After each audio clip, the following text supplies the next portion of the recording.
Hello বন্ধুরা, আপনারা ভালো আছেন? আশা করি ভালো থাকেন।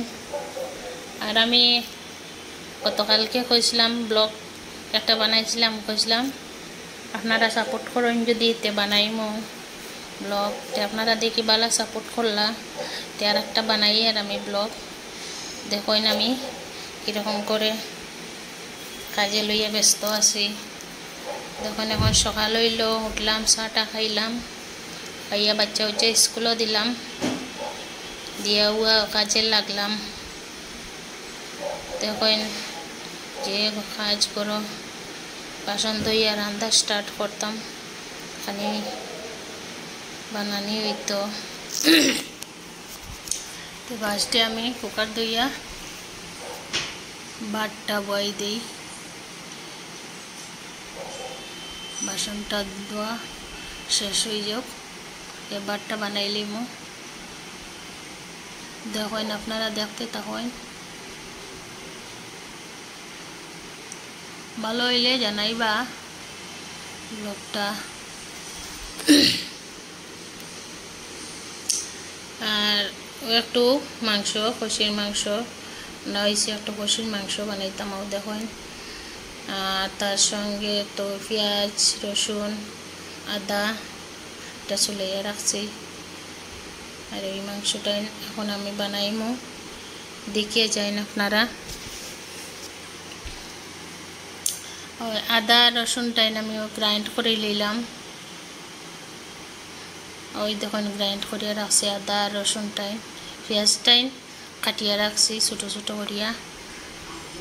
আর এখন আমি স্টার্ট করবো, চুলাটা জ্বালাইলাম, কুকারটা বইলাম, ওই প্রেসার কুকারে বানাইমো মাংসটাই।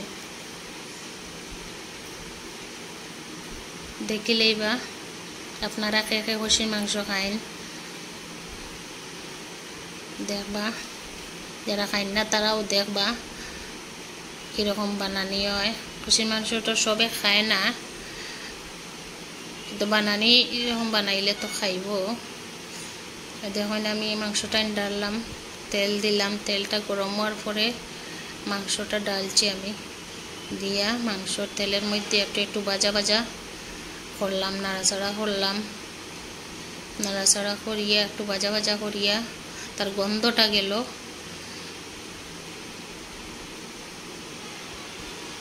একটু ভাজা ভাজা গন্ধটা গেল, তার ঝোলটা বাইর হইল, বাইর হইয়া একটু তেলের মধ্যে ভাজা হইল। ও আমি পেঁয়াজটা ডাললাম, যেটা আমি পেঁয়াজ কাটিয়ে রাখলাম ওটা ডালি নিলাম, ডালিয়া ও পেঁয়াজের সঙ্গে আরও একটু ভাজা করলাম, পেঁয়াজে আর মাংসটা একটু ভাজা করলাম। মারিয়া ভাজা করিয়া ওই যে আদা রসুন পেস্ট করিয়া রাখছি ওইটা ডালিলাম,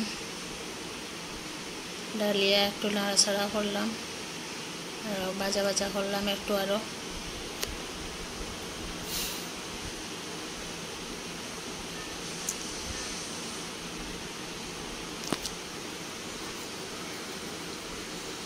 কিছু কিছু একটা ভাজা করিয়া একটু গন্ধ যাওয়াইতে লাগবো, ভাজা করিয়া করিয়া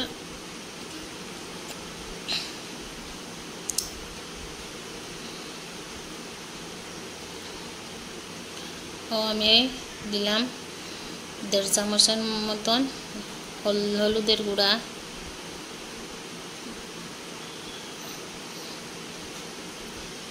এরপরে তো মরিচের গুঁড়া দিলাম ধরেন আরও 2 চামচের মতন দিলাম মরিচের গুঁড়া।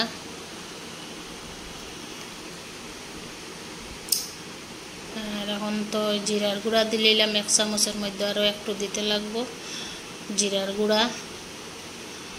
এরপরে আর কিতা রইল ধনিয়ার গুঁড়া দিলাম আমি আরও 1.5 চামচের মধ্যে ধনিয়ার গুঁড়া দিলাম, দিয়া এখন কিতা দিতে লাগবো লবণ, একটু লাড়াচাড়া করিয়া ভাজা করে একটু লবণ দিতাম। এখন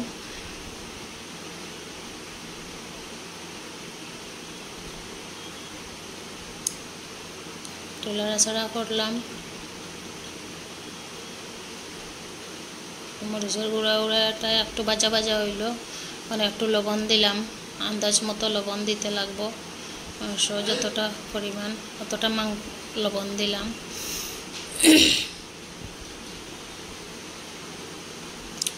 একটু নাড়াচাড়া করি আরও একটু ভাজতে লাগবো, একটু কিছু ভাজা করতে লাগবো, একটু জল দিয়া একটু ভাজা করতে লাগবো আরও। এরপরে দিলাম তেজপাতা 2-3টা, দারচিনি দিলাম 2-3টা, এলাচি দিলাম আর 2টা, এরপরে গোলমরিচ দিলাম একটু ভাঙ্গা ভাঙ্গা করিয়া আরও 3-4টা, এরপরে এটা লং দিলাম আরও 2টা, লং দিয়া একটু ভাজা ভাজা করলাম।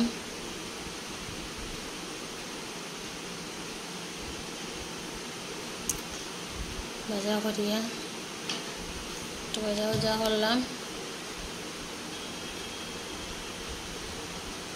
একটু জল দিলাম, দিয়ে জলের মধ্যে আরও একটু ভাজা করতে লাগবো।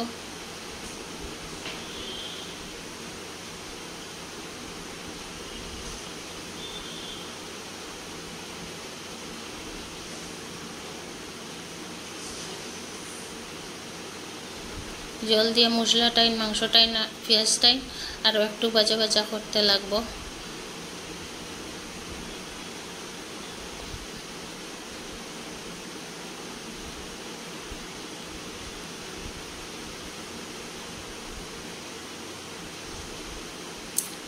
এরপরে ঢাকনাটা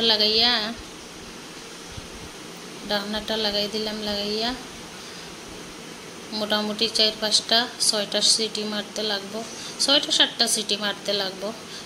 মারি দিছে সিটি, 6-7টা সিটি মারি দিছে। এরপরে একটু বন্ধ করিয়া তার পাপটা যাওয়াইয়া কলিলাম।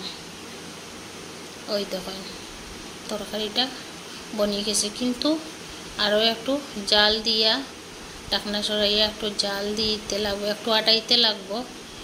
জালের মধ্যে আটাইতে লাগবে না, স্বাদ হইতো না। আরও একটু জাল দিয়ে একটু আরও আটাইতে লাগবো। দেখেন মাংসটা হয়েছে, সেন্টও খুব বেশি ভালো ওভার হয়েছে সেন্টটা।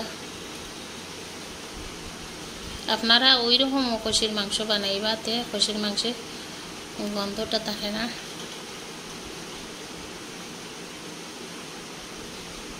ওই দেখুন মাংসটাই সিঝে গেছে, হয়ে গেছে মোটামুটি মাংস। আরও একটু আটাইতে লাগবো, একটু সময় রাখিয়া শেষ হইল। আমি গ্যাসটা বন্ধ করিয়া রেখে দিলাম ঢাকনা মারিয়া। এখন কাজটা শেষ হয়ে গেল রান্নার, আর তো কিছু না। এখন আর সানটান ফর্মু করিয়া বাচ্চারা অপেক্ষা করিয়া, তারা স্কুল থেকে আইতো, খাওয়া দাওয়া করতাম।